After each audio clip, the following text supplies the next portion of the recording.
Does your child often lose track of where they've left items like their backpack, or do they have trouble packing their backpack for school, getting out the door when it's the same things that go in their backpack every single day for school? Do they forget to hand in their homework or bring back the same things in their backpack that they went into school with that day? Do they struggle to visualize steps or follow directions that you've written out for them? These are nonverbal working memory issues, and they can impact everything from organizing your space, navigating routines, and they can cause so much frustration for both the kids and the parents. So, the definition of nonverbal working memory is the ability to visualize information and hold it in the mind. Welcome to the Kids with Big Emotions podcast. I am your host, Andy Clark. When I first started learning about executive functioning, it was a game changer in understanding and supporting my son with his big emotions. I felt like I had finally found a huge missing piece of the puzzle. And now I want to share that with you in this executive functioning series. This series dives into the foundational layers of executive functioning skills. These skills aren't just about getting organized or managing time. They're the backbone of how we regulate emotions, which is directly tied to the big feelings our kids experience, like anger, anxiety, and frustration. Think of executive functioning like an orchestra. Imagine the conductor trying to guide each section as he's struggling. The strings come in too early. The horns are playing too loudly. And while some parts are on track, even one or two sections being off can throw the entire piece out of harmony. That's what happens when the conductor of our executive functioning system struggles. It impacts how everything flows together. Mood regulation, social cues, how we make it through our day with focus, planning, organization, and more.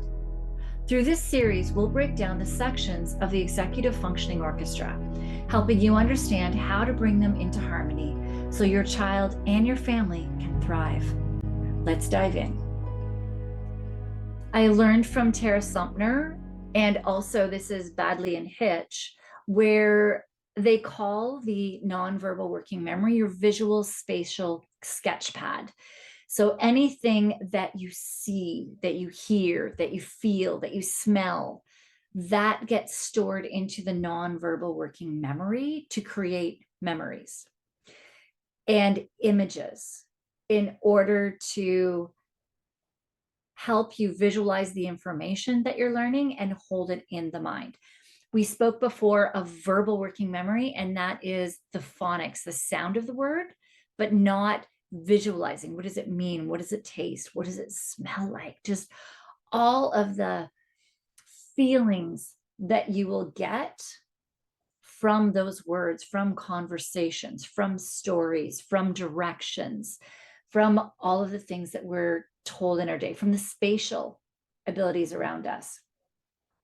Having a strong nonverbal or working memory helps kids with tasks that require remembering spatial details, mental images, or sequences of actions. So for sports, remembering how you're supposed to do certain things, dance steps, dance moves. All of this is nonverbal working memory. And it really is important to help you to complete a lot of tasks. So to differentiate between verbal working memory and nonverbal working memory. So the last lesson that we did, the last episode of this series was on verbal working memory, and that is the phonological sound of the word. That's just understanding like a word. The nonverbal working memory is visualizing the word. So I want you to sit here and think of these two sentences. The paper is in the notebook, and the paper is in the fire. Now, when I said those things to you, what was different in the actual phonological sound, in the actual words that I said? it was notebook and fire. But the vision in your brain visualized the paper differently, right? The paper is in the notebook. It's like a clean piece of paper, ready to write down. You know, it's the spiral bound book is open and you're ready to write. The paper's in the fire. You notice this like curling piece of paper that's turning to ash and it's changing its form. So the visualization can really change the word, even though the word paper is the same in both of these sentences. Let's do it with another one. Milk is in the glass. Milk is in the butter. Now, the only word that changed in each was glass and butter. The word milk is still the same. So from a verbal working memory, if we're looking at verbal, the phonological sound stayed the same. Nothing changed about the milk in this sentence. It's still spelled the same, 4 letters, M-I-L-K. But visually, the milk changed. The milk is in the glass. You see this really nice glass of milk. I'm imagining that the glass is that it's cold milk, refreshing milk, the smell of the milk.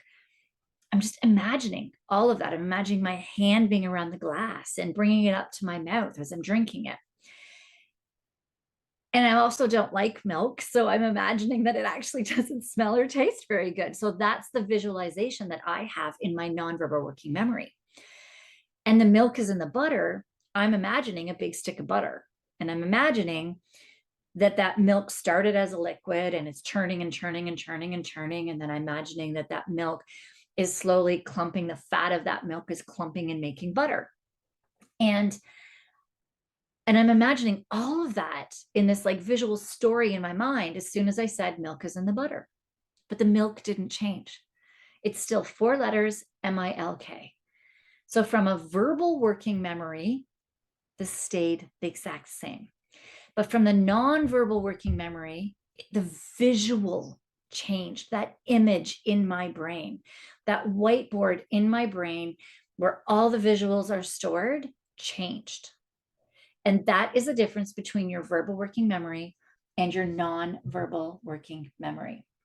If we go back to a slide, so I'm using slides as I'm doing this. The link is in the show notes if you're listening to this on the podcast. The link is in the show notes of how you can get the video on my YouTube channel. And you can actually watch all of these slides. So in this slide, I have the same slide in verbal working memory where I have a child thinking, he likes apples, jump, and cat.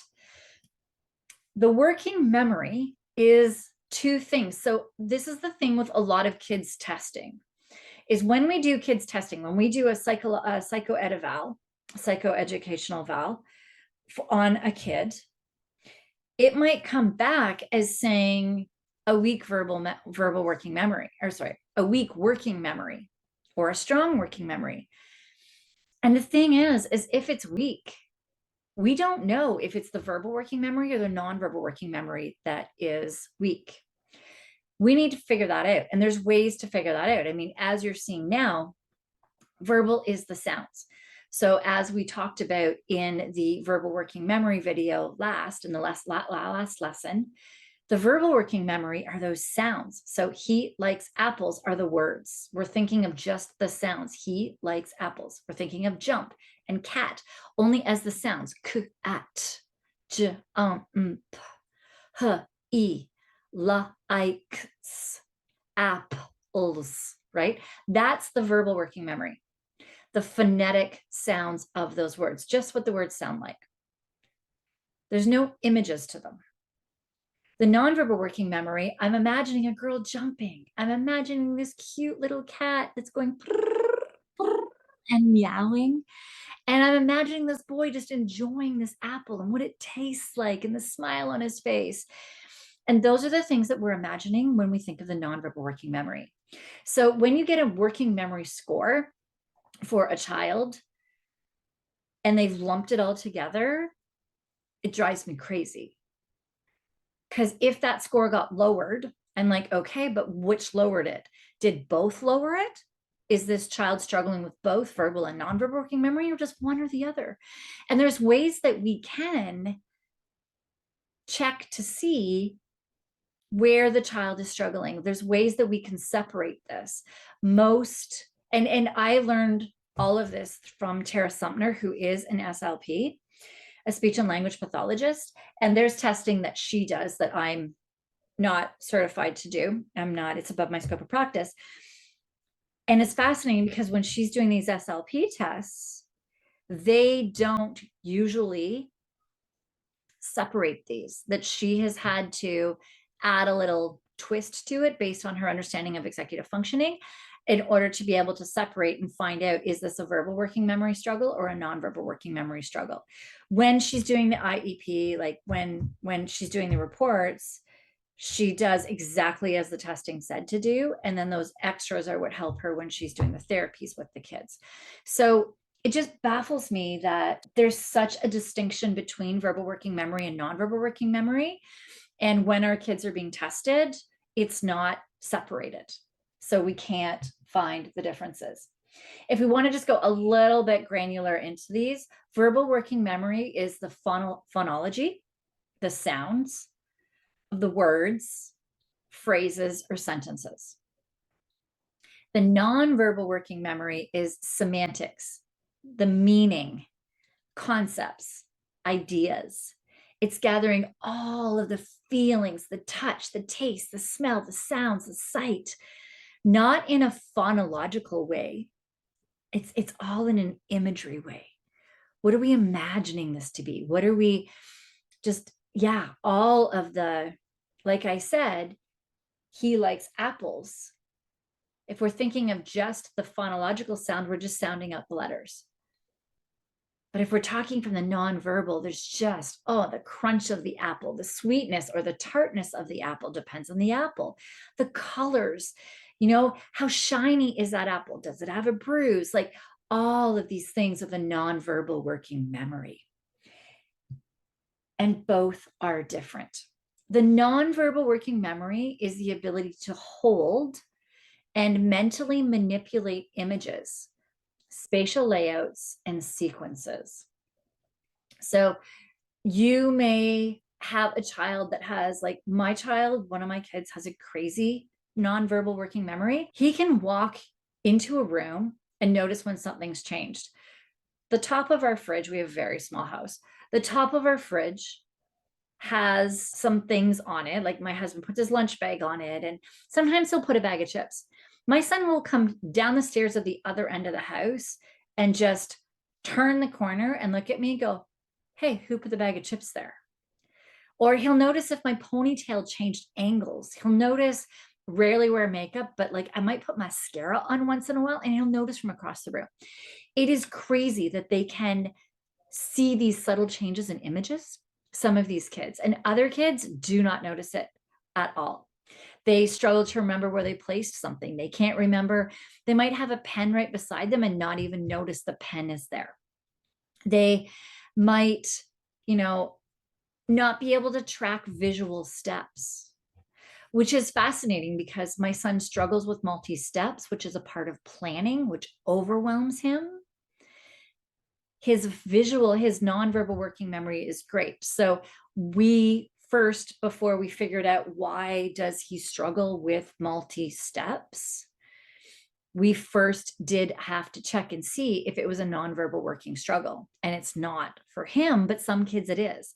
So this is where I'm starting with this whole series with the base foundational executive functioning skills, because they build on everything else. And it's really important that we make sure that the base foundational skills are as strong as we can get them before we start working on the higher level skills, which I will get into in this series.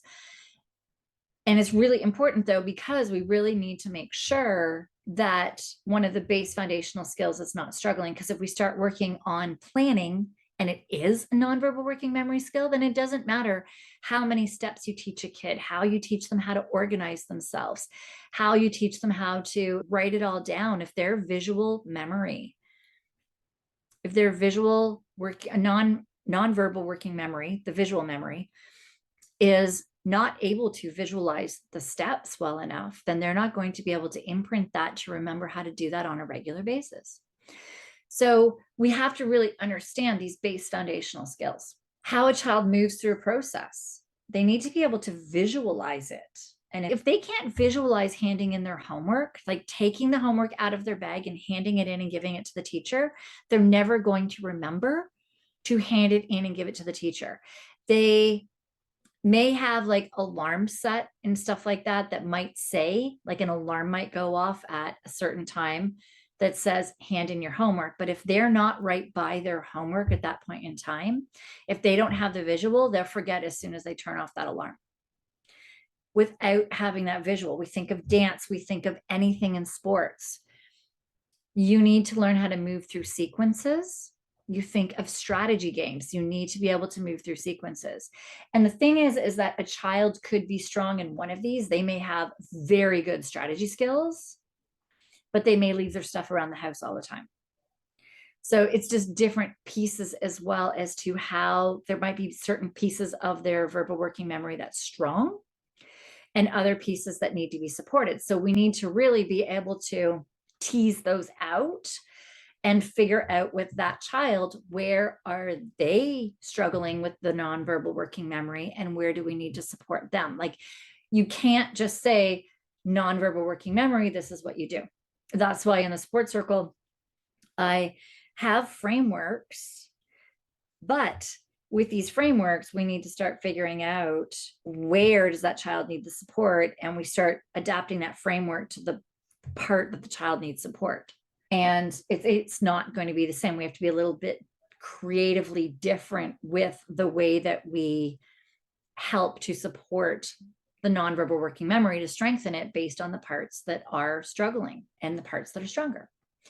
The nonverbal working memory also allows us to remember a situation in the past. So if we can visualize it, then we remember that it happened in the past.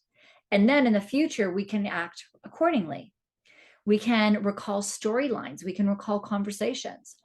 And this is where I was saying with my husband, and this is where it's so fascinating, because the next sentence that I have is that remembering directions or where you parked.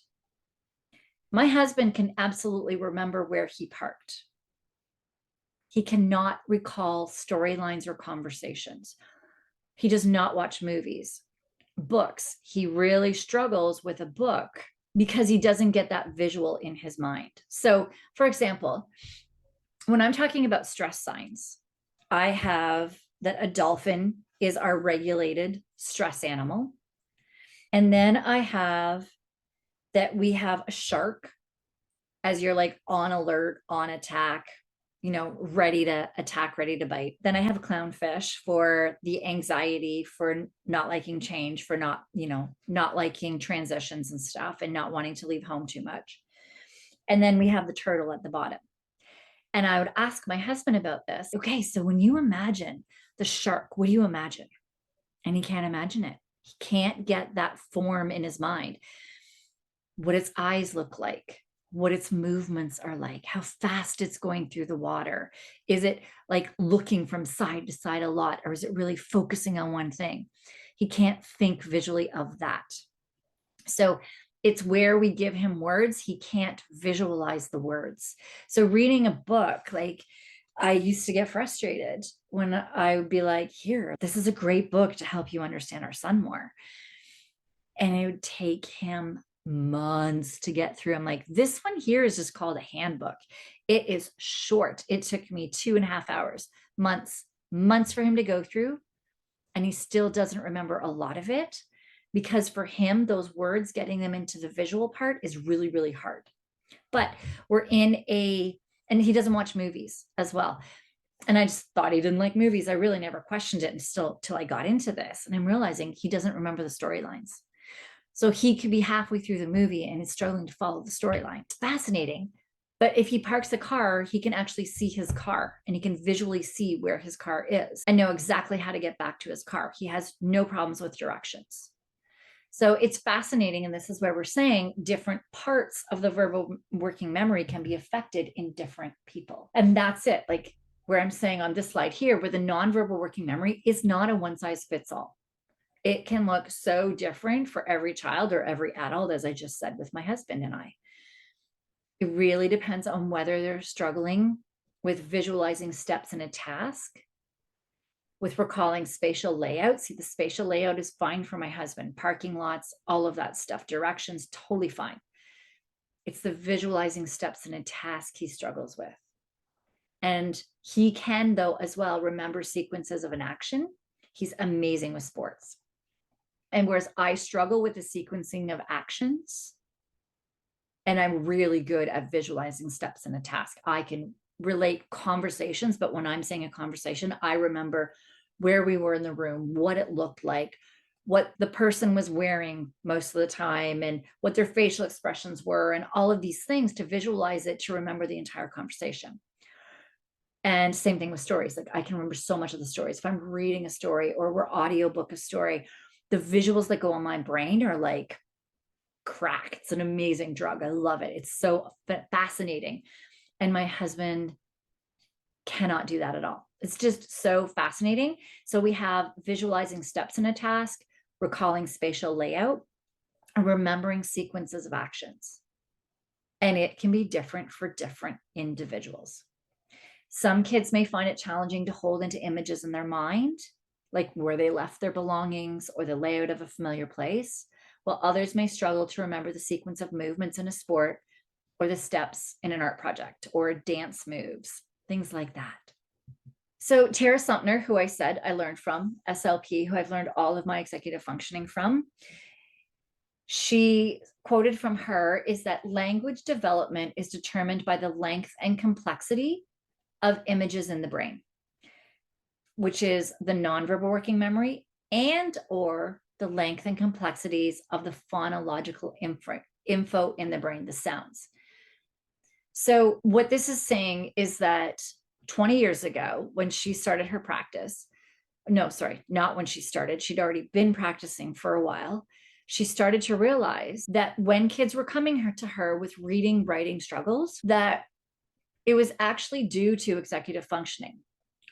Quite often it's due to how complex the images are in the brain of the nonverbal working memory, the visuals, or the sounds, the struggles with having the phonological sounds of the verbal working memory. She said, as she was teaching, that dyslexia, dysgraphia are executive functioning struggles. And I'm like, no way, my son has dysgraphia. He's been diagnosed by a psychoeduval as this being a learning disability in written expression. And we've done OT, we've done the things, and nothing's going to help him write better. He just cannot do grammar, punctuation at all to save his life. And writing by hand is a huge struggle. Fast forward to now. And I've always been baffled by the fact that his hand hurts so much when he's writing. His hand hurts when he's writing. And I realized as I was going through the self-modulation module with Tara when she was teaching it, self-modulation is being able to modulate your force. It can be modulating your voice, too loud, too soft. It can be modulating how strong you are. My son, if we like tap him, he'll hit you back, not realizing his force is different. It's kind of like kids playing tag. All the kids are tapping, but one kid hits so hard that he always knocks kids over. That'd be my son. And he may not realize, he does not realize his force is different. And my son rock climbs.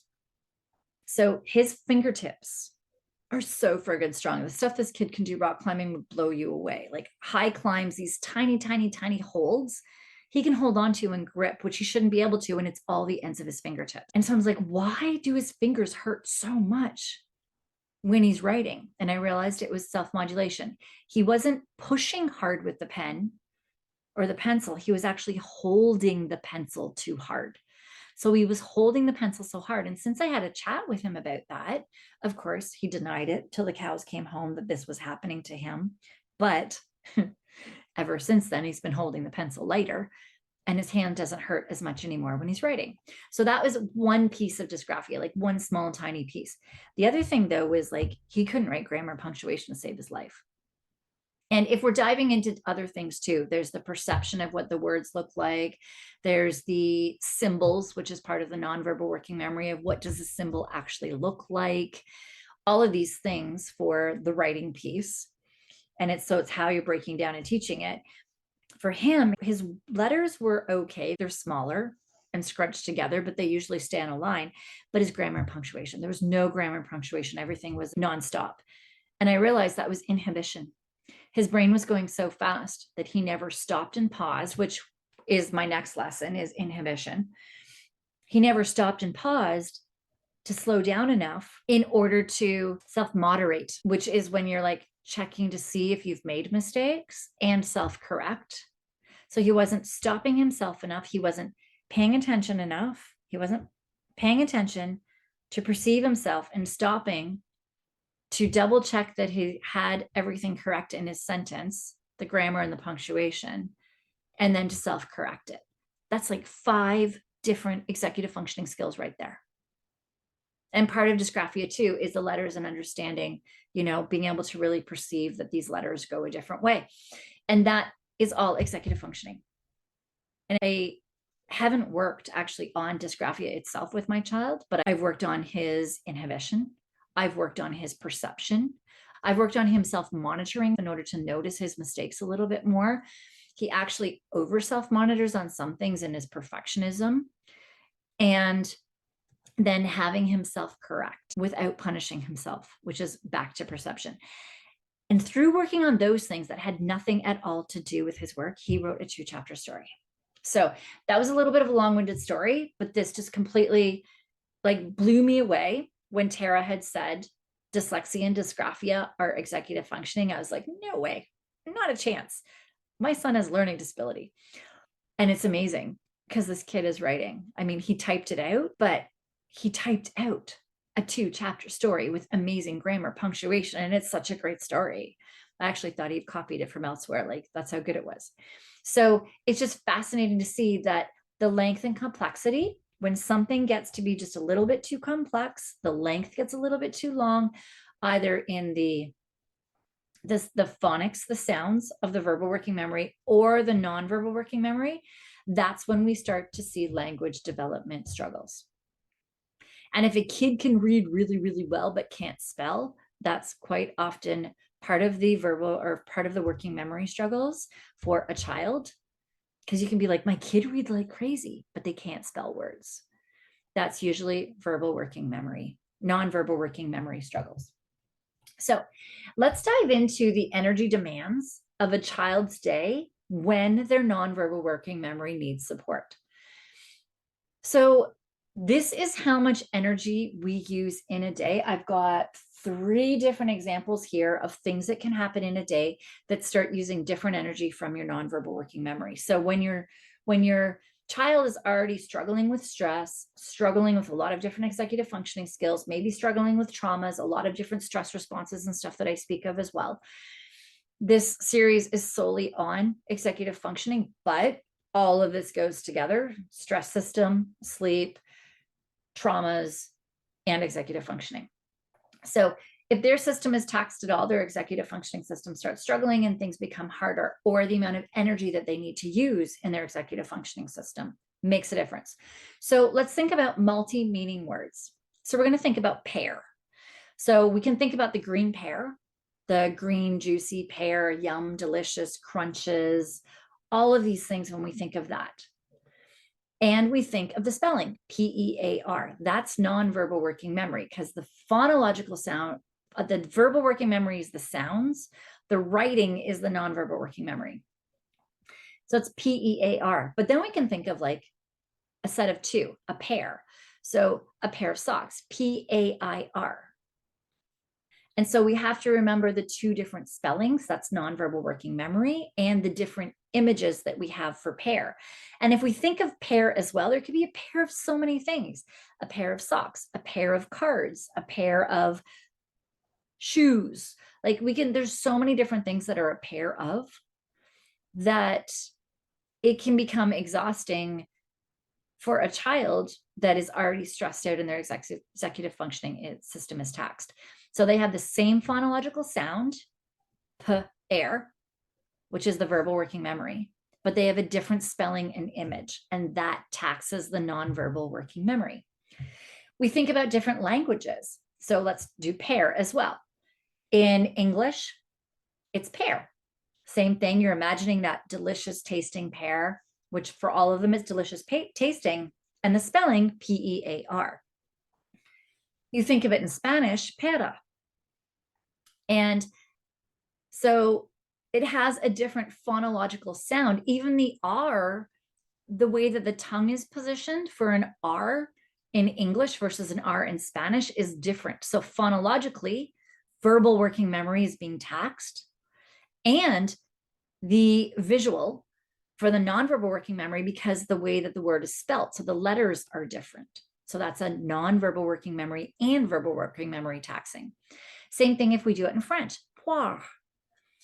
Same thing, the R is different. The R in Spanish, pera, and poire, it's still a slightly different R sounding in French versus in Spanish. So you're taxing that verbal working memory, and you also have the different spelling, so nonverbal working memory. So switching words from one language to another is really taxing both verbal and nonverbal working memory.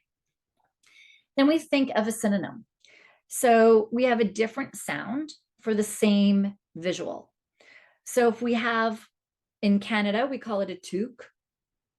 In the States, I think you call it a beanie, depending on where. I know my friend in Miami the other day called it a beanie. I was like, what the heck's a beanie? And I realized it was a toque. And we can also call it a hat. So we have a toque, a beanie, or a hat, and they have different sounds. So the phonological sound of it, the verbal working memory is being taxed, and the way that the word is spelt is different. Nonverbal working memory, although the image is the same. So that taxes both your verbal working and your nonverbal working memory, which goes back to really instill what Tara Sumpner was saying, that language development is determined by the length and complexity of the images or the sounds. And we have to really determine, where is this child struggling? Because this can, I know for my one son, like with the dysgraphia, they thought he was lazy in school because this kid's reading chapter books. This kid can write out like college level words, but anytime he was asked to write sentences and paragraphs, he'd write the bare minimum, less than the bare minimum, that they thought he was lazy, and they'd ask him to write more, and he'd look at them and go, no, that's it. He didn't argue with him. He didn't everything. He goes, no, I don't want to. And he'd just turn around and go do something else. And they were like, they knew as well that if they tried to push it, he'd just get mad. And now we realize it was masking. He was masking a struggle, because we didn't know at that point that he had dysgraphia. We didn't know that this was a struggle. We thought this was a really like a kid that was actually bored. And when he was having these meltdowns at school and he was getting really upset, would yell at kids, sometimes hit, would shout, we didn't realize he was masking a struggle with his nonverbal working memory. We didn't know. And with the other executive functionings, that struggles that I'd said, like perception, inhibition, self-modulation, self-correcting, all of these things were struggles for him. And he was masking that. And sometimes kids mask with outbursts, because if you have an outburst, then the person is focused on something else and not on the fact that this kid can't do it. And they have the outbursts as well too, because they're embarrassed that they can't do it, and that the other kids are good with it.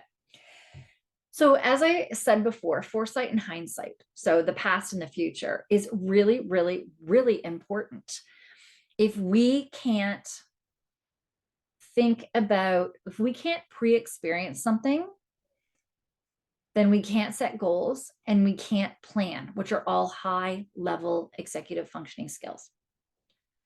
You cannot create a plan and execute it if your nonverbal working memory is struggling, if you can't put those images in your brain in order to plan and prepare and organize yourself. And with hindsight, if you're if you can't be re-experiencing something, then you can't self-evaluate. and you can't learn from your mistakes. So it becomes so fascinating when a kid does struggle with this visualization. Like, you can't visualize that your homework needs to be handed in, or how you're even going to hand the homework into your teacher, then you can't plan and execute it. It's so fascinating. So this is also fascinating. This is by Sarah Ward, who is an SLP as well, and it's her development of time horizon. Tara Sumner did teach me this one as well. This is so friggin' fascinating. So if we're thinking of this nonverbal working memory as far as being able to create images and to be able to think of past and future, this is how long these kids can actually think into the future. So a kid of 2 years old can only think now. And that's why it's hard to sometimes get them to leave the park and get them to do different things. They can only think now. 3 to 5 years old is 5 to 20 minutes. Kindergarten to first grade, is several hours that they can think ahead. So this is when we're thinking of like rewards for them, or getting them to wait for things. If they can't think far enough ahead that they're actually going to get this reward or something's going to happen, they can't think that far into the future, then it's really hard to create plans and get them organized and help them with transitions and change. 3rd to 6th grader is, they can think about 2 to 3 days ahead. So if you're trying to plan sometimes homework or assignments or different things, they can go 2 to 3 days. Now, this is not across the board. These are just like your kind of your standard averages. This really makes a difference when you get to these higher level skills of being able to plan, anticipate, time sense and pacing. Like, you need to really be able to remember, and this puts into perspective what a kid can do. So if you want to set goals with a kid and they can only think 2 to 3 days ahead, then you have to make sure that your goal is something that is meaningful for them in the next 2 to 3 days in some sort of a way. There's still ways you can work with them. So 17 to 23 years old is 2 to 3 weeks. That's high school kids in college, 2 to 3 weeks. So you're asking these kids to start planning. What do you want to do in your future? What do you want to take in university? Well, I don't know. And you start like, that's where it's like, well, what do you like to do now? What is something that if you could do a job right now, what is it that you want to do? And they can start trying that in university, right? That's what they can start doing, but they don't know about their undergrad, their master's, PhD, what they're going to study, where they're going to go, what's hard for them. 2 to 3 weeks. 23 years to 35 years is about 3 to 5 weeks. So it's really important to, like, I know even for me right now, we have a vacation coming up. It's in like 10 days. And my husband just, well, a couple of days ago said, we're leaving in 2 weeks. And I freaked out. I'm like, 2 weeks? No way. I thought that was hugely in the future. And I'm like, I need to get podcast episodes out. I need to get ahead on these things so that these things can run smoothly while I'm away and that I'm not scrambling when I come back. And I started freaking out because I hadn't thought that far ahead as to when we were actually going away, that it crept up so fast. And this is where we really need to visualize how much time we have, how many days we have until something happens, and really look at it on a calendar and visually see it in order to see the future. All right. So executive functioning, as I've spoke about, and I do keep repeating the slide in every single lesson because of how important this is. If we go back to what Tara Sumner was saying about the complexity, and I spoke about this a lot in the nonverbal working memory as well, the complexity of the visuals of what is being asked of your nonverbal working memory, the complexities change as you get to middle school, as you get to high school, as you get to college, right? All of these things start changing as you go through life and you start taking in different things, and it all becomes more complex. So you may notice that things you've done, you've worked on with your child, or they just outgrew some of their directional challenges, or nonverbal working memory, some of their others, they don't misplace things as often. And then they go through another stage. They may actually go to university and now they're living on their own and they have way more to think about. They have way more to visualize in their day because you're not, in the same house. It's a different layout that they have to visually take in their brain. They have to now plan when they're doing, their laundry, like all these things around their new classes, their new schedule, their new things, their new campus, all of this visual that they need to take in, that they might get so taxed that now directions might be a struggle for them, or now spatial things, they may not remember where everything is as often. They might start losing some things. They may not be able to pack everything to go. You might find that they struggle to now follow conversations or remember some of the things that they need in order to study for their tests and study for their exams, that a subject that they may have done very, very well in, they're now struggling in university. And that's because that we are going through a different stage and there's more stress put on them, that you might start noticing executive functioning struggles start appearing in different stages that may not have appeared in earlier stages. So I will say with my son, like, we live in this house, things are organized, he has a pretty good schedule, that when he does move out, that's going to be huge for him, huge. And that is going to be something that I can prepare him, giving him the downtime, allowing to maybe come back to this environment that he knows and letting him understand that that's going to give his brain a break so he can go back and start taking in all that new information again. And then give his brain a break by coming back here until that information isn't all new, until wherever he's living isn't as new, until the new campus isn't as new. When we go to university or college, the first year is harder to take in and remember and do things. And the second year starts feeling like, okay, I've got this. I know what I'm doing, because you already have a lot of those things imprinted in your brain a lot more. Those visuals imprinted in your brain. You know where the classrooms are. You know the layout of the land. You know the directions. You know where you're eating, when you're eating, how you're eating, that there's a lot less of a cognitive load placed on your brain. So it really will make a difference. That moving out of home or going to college, university, the tax on that stress system and the cognitive load on your brain is unbelievable and can really, really, really affect that child's executive functioning system, that the first year of university could be a shambles. And as they get used to it, they start getting better and better and better. So, and then same thing will happen when they get a new job. And these are things that once you start understanding it more, you're able to better support yourself, support that child, to help them with these transitions, to understand what's going to happen. So it's not a shock and not more of a stress, taxing their system more. And you're able to start implementing strategies to help to reset them and give their brain that break more often so that it's not being taxed all of the time. All right. We have the intake form for nonverbal working memory. So let's dive into the questions that I have in the intake form for the nonverbal working memory. The link is below. This intake form, if you have not listened to the past episodes, although I would highly recommend that you do, because they all build on one another. And these are the base foundational skills of our executive functioning system. And I started with the ones that we do see the most and the ones that really do need a lot of support. So highly suggest going back to those if you haven't, if you skipped them. These are the questions on the intake form that I have in my support circle, where I love if somebody fills out. It's not mandatory, but if somebody fills it out, I can quickly look if they've asked a question in the group at any time, 24/7, plop a question in there.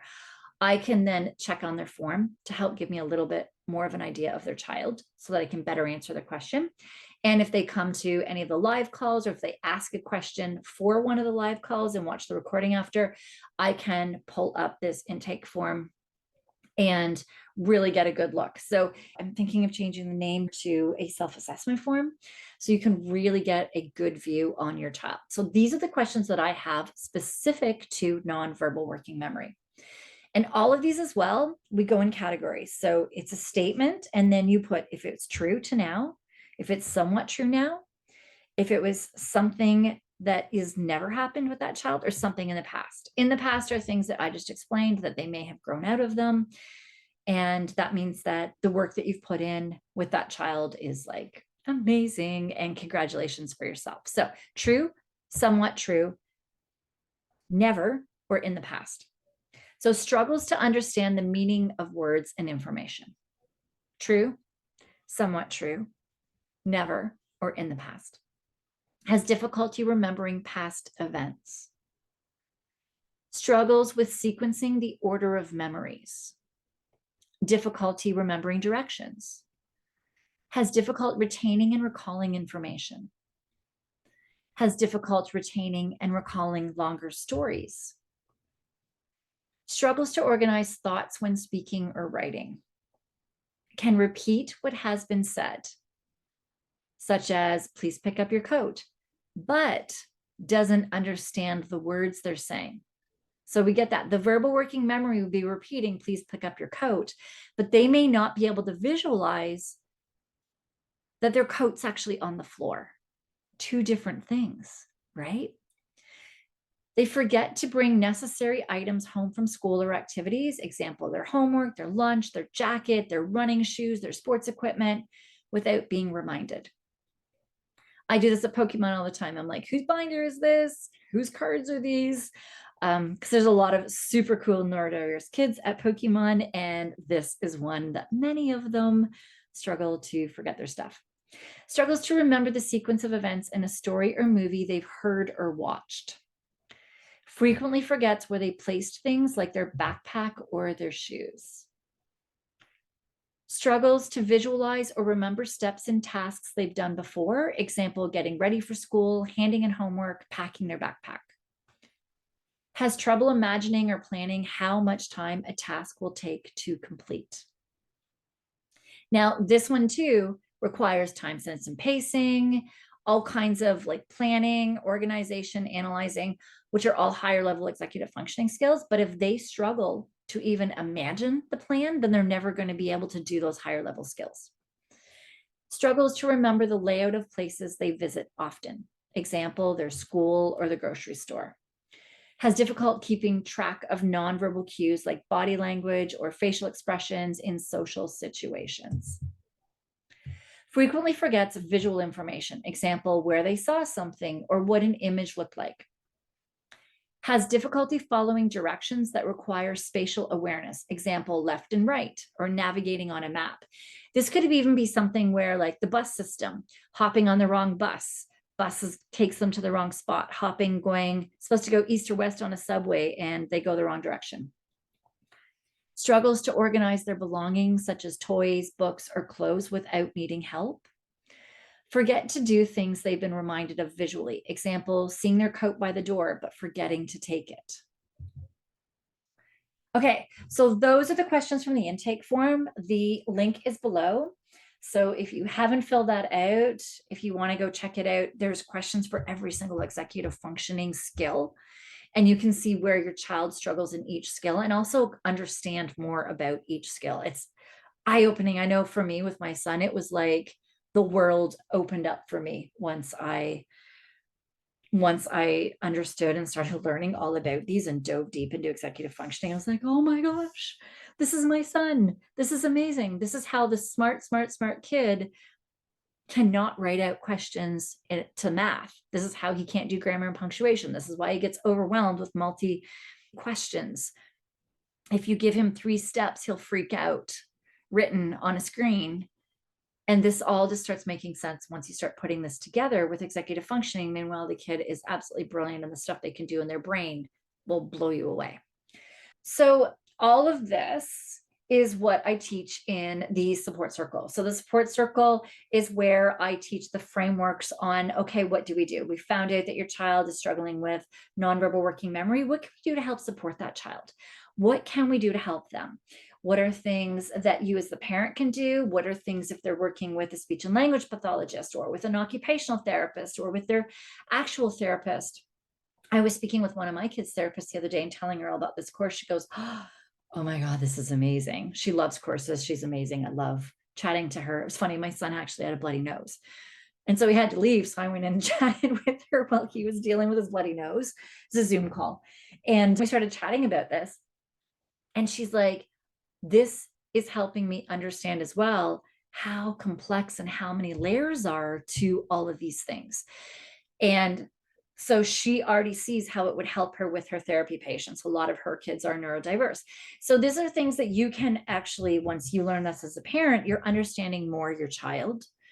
You're understanding how you can start helping and supporting your child. You're seeing it from a different lens, so it doesn't frustrate you and upset you as much. You see that your child's not meaning to do it, that they're not a problem child. This is what's happening and why they're frustrated. So you're supporting them from a different lens, from a different view, which makes all the difference in the world in how you support them through their outbursts, through their frustrations, through the anxiety.